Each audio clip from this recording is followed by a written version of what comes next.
162 centimeters in feet? First of all, we need to know the value of 1 centimeter in feet. It's always 1 centimeter equals 0.03280839895 feet. Now we have to multiply 0.03280839895 by 162. Therefore, 162 centimeters times 0.03280839895 feet equals 5.3149606299 feet.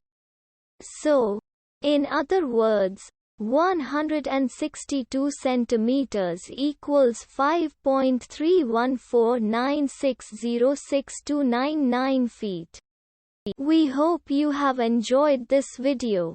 Please like and subscribe to our channel for more videos like this.